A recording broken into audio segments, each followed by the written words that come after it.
territoires qui ne sont pas polarisés par des métropoles sont en souffrance.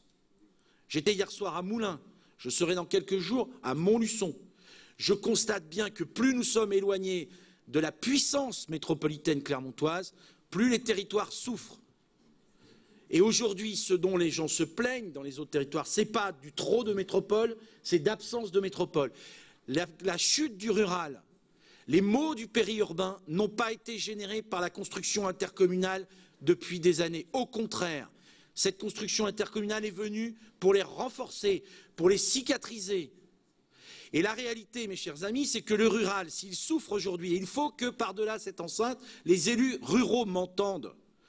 C'est l'exode rural du XIXe siècle, c'est l'industrialisation du pays. Voilà ce qui a fait la mort lente de nos villages, de nos campagnes. Et les réponses intercommunales sont des réponses justement qui viennent le corriger.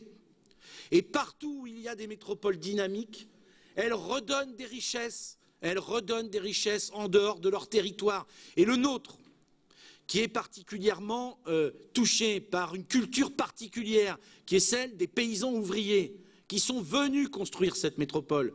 Donc ne l'oublions pas, ce sont des gens de ces territoires qui nous ont fait aujourd'hui capitale puissante, économique et industrielle.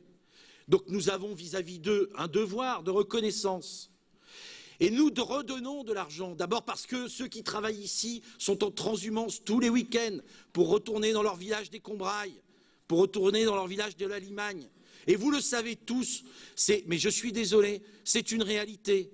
Moi, ça m'a frappé, puisque je ne suis pas d'ici, de voir ce rapport encore conservé par beaucoup de Clermontois à leur territoire de départ et d'origine.